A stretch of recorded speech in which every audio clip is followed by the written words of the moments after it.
Hi there, my name is Dr. Anthony Cliff, and today I'm going to talk you through how to code your data in Excel to get it ready for SPSS so we can run some statistical analysis on our questionnaire data.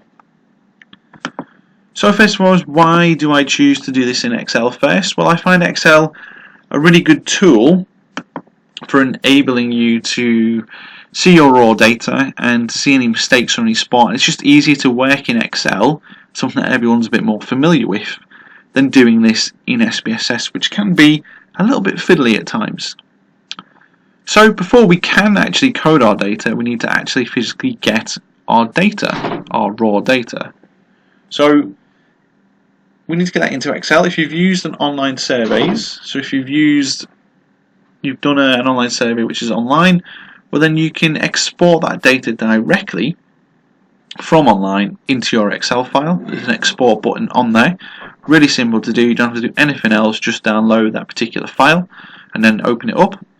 But if you've done this on paper, so for example you may have done this face to face, you may have gone out into a town and done this, or you may use postal questionnaires, then unfortunately you're going to have to open up your own Excel file and type all the data from the questionnaire into your Excel file.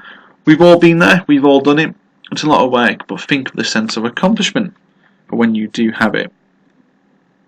So some tips if you are creating your own Excel file, like say if you downloaded from online surveys, this is all done for you. All your questions must go on the first top row. Okay, that's really important that they always go along the top. Each column is a particular question.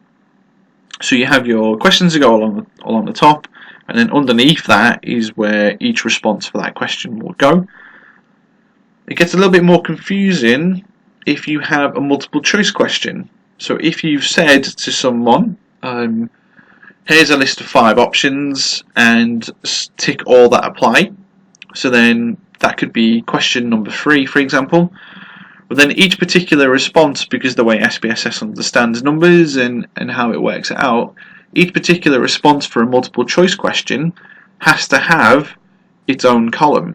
So you may have option A, that goes down as another column, option B is a new column, option C is a new column. But if you just have a question where they can only select one answer, then that just stays in its one column. That'll all become clear in a little bit more. And when you look at your file, each row is a respondent's answers, and always work left to right. That's typically what we'll always do. So you'll end up with something that looks a bit like this. So this is something that online surveys has brought out, this particular one. So you can see here what they identify as their gender, we can see their ages here, we can see where they live, what education level, and so on. And this goes right the way through up to around about, I think it's about 30 different things that they've been asked. So your questions go along the top, and then each row here, for example, this is a unique ID for that particular person, then all their answers go along the top. However, SPSS, unlike us, doesn't understand words. It's not its language that it's used to, but it does understand numbers. So we need to give a number to each of our responses on our questionnaire. So for each question, you do have a set response. So a very simple one would be question 1, what gender are you? And they can only select male or female. So you give male 1 or female 2. For example, you also may have a yes or no question. If they've selected yes, they get a 1. If they selected 2, they get a no. Or even a little bit more complicated if you have a like-it scale question, where you're asking them, do they strongly disagree to strongly agree? If they selected strongly disagree, it gets a 1. If they disagree, they get a 2. If they're unsure, they get a 3, etc. So we need to tell SPSS what our particular ones mean, our particular numbers mean for each one.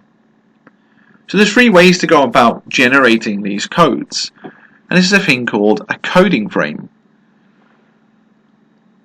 So your first one that you can do is have a printout of your questionnaire, and for each question, working from left to right, the first response you come to, give that a 1, the next one you give that a 2, and the third one you give that a 3.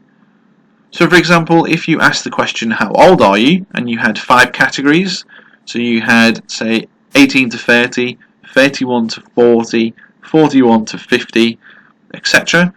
You go through, look at that one, your 18 to 30 is your number 1, your second category is number 2, your third one is number 3, and so forth. Then move on to the next question, which might be gender.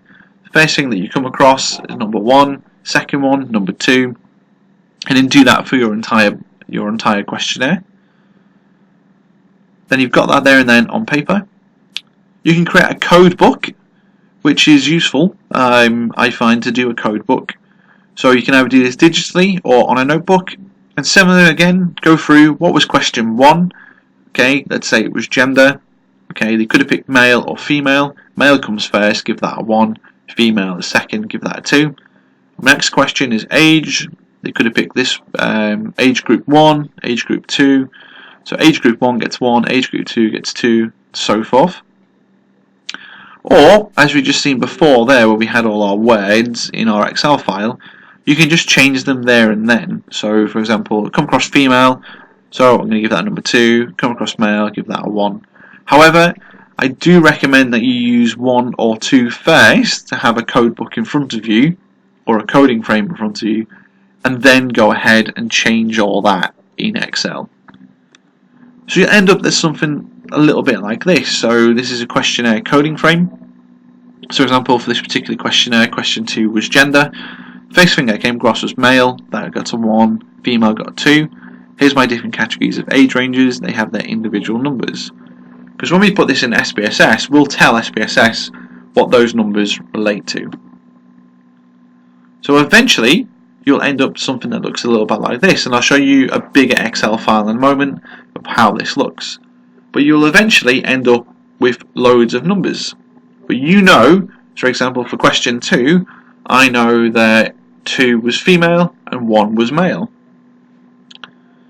However, what happens if you've got missing data? So often in the real world, it's unlikely that every single person you ask is going to answer every single question. So we're missing data. Now, just like SPSS doesn't understand words, it also doesn't understand blank cells. So what do? We have to put a value in there, but what value do we choose? Typically, I use a 99, and some other statisticians will use 999. So why do we do that? Well, as we can see here, our max one that we've got is 11. So 99 stands out. That's not going to get confused. You're not going to confuse that with any other data or any other variables that you've got. And simply, effectively, it just stands out. We just tell SPSS that if you see a 99, it's missing data, and it will know that, and it won't include that in the calculation. So if you have any missing data, any blanks here in your files, you simply change them to a 99 when you're coding. So I'm going to go ahead now and show you how to put your codes into SPSS and make sure that you're ready and it's ready to put into SPSS. So this is a particular questionnaire that has been pulled from online surveys. So as we can see, we have our gendered question here. We have our age question and all our different ages, where they live, what education levels they have, what type of household income they have, where they live. We've got some missing data here. We have our scale question. We have different ranked questions. This particular question, question 13, was with regards to climate change. They had to rank from 1 to 5 what was most important to them to least important. So all those ranks are along the side there. And I will find a question. So if we look at this particular question here, so this question was looking at how people reduce their impact on the climate, and they had to tick all that applied. So as you can see here, public transport, this person has selected public transport, alternative to plastic packaging, grants and subsidies for home energy measures. But that's all in one column. So SPSS does not understand that, because you can't put, if you've coded public transport as 1 and alternative plastics as 2, you can't put 1 and 2 next to each other because you can't put any commas in there or anything like that. So when you come to make your file, your coded questionnaire file, for example here, that was question 17, so I'll just put these side by side. Question 17. So question 17, sorry, question 15, question 19 even. So question 19 was they could select multiple choice, but we've had to put that in our particular categories here. So the first option they could have chose was better public transport, and that, if they've selected that, that gets a 1. Our next category was accessible alternatives to meat. So if you look at this one here, they didn't select that, so they get a number 2. But they did select an alternative to plastic, that gets a 1. So if they selected it, it gets a 1. If they don't, it gets set as a 2. And then keep doing that for all of question 19, and then we go back into a normal column because it's question 20 and they could only select 1, that was a yes or no answer, and then 22 they can only select 1 answer. So when you have a multiple, they could have selected multiple choice. Each one of the variables has to get its own little column, and if they selected it, it gets a 1. If they didn't select it, it gets a 2.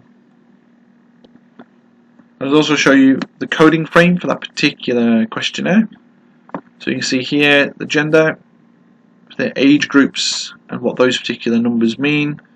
And this is really important because we're going to tell SPSS, once we've uploaded this to SPSS in a second, that what these numbers mean for those individual categories and questions.